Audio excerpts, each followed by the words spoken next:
Hello YouTube, it's September 23rd, 2018, about 5 o'clock Central Time here. I wanted to do a quick video before I head out to hop on a plane headed south.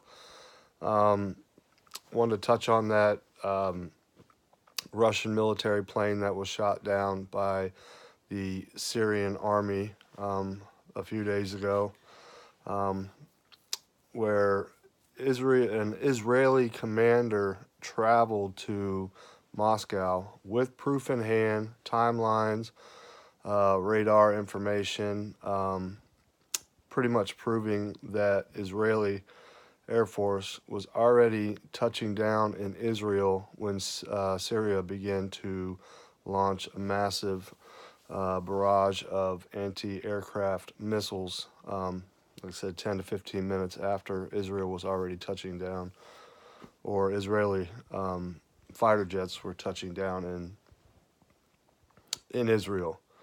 Now, when I did the first video, I talked about this sounds like it could be a possible false flag by Russia, but it says the downing of Russian military plane over the Mediterranean Sea.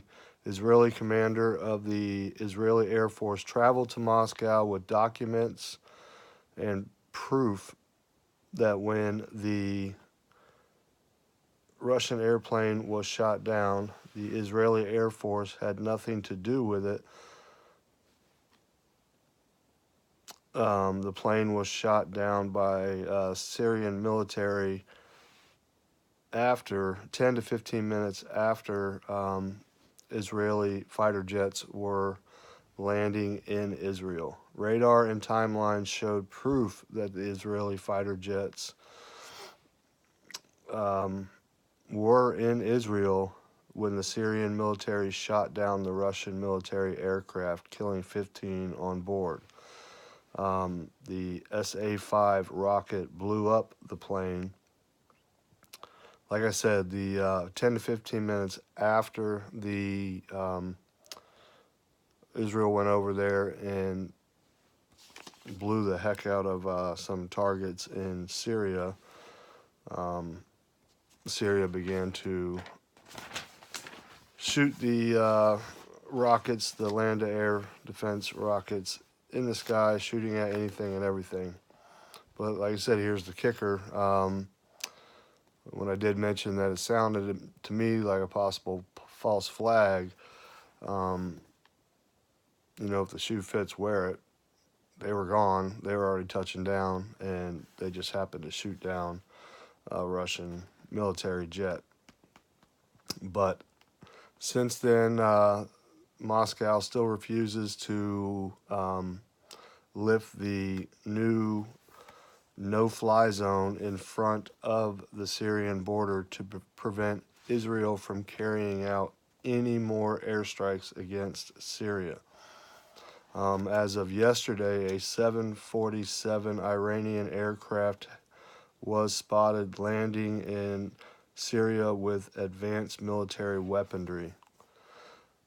Well, what's going to be a little bit alarming to keep your eye out is Russia says no fly, and Israel saying, I don't care what you say, we are not going to let Iran set up shop in Syria. So this is going to get a little hairy. So something to keep your eye out on. I'll do my best to keep my eye out, but I'll be busy down south for sure. So anyways, I do not believe that Israel is going to heed Russia's no-fly zone to keep Israel from furthering any more airstrikes in Syria against Iran. So that's my quick little update to you all, and hope you all stay safe, and I'll be in the air here soon. Not really the best thing I wanted to report on right before I get on an airplane is a downed aircraft, but that's what I saw, that's what I read, so I wanted to share with you all. So once again, it sounded like a false flag event to me. Human life doesn't really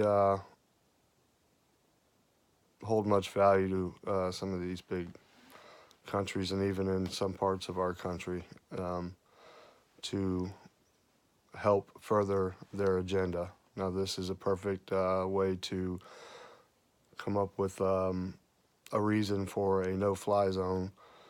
You know, shoot down one of your own planes and blame it on Israel. But Israel has documented proof, radar proof, timelines that, once again, Israeli fighter jets were touching down in Israel before the Syrian military started launching these anti-aircraft that were Russian anti-aircraft that shot down the Russian plane. So take it with how you decide. Was it a false flag or was it, a mistake? But either way, Israel wasn't in the air at the time. Fear no man, never fear death. Get right with God, fight the good fight, stay locked and loaded. God bless, stay safe. Later.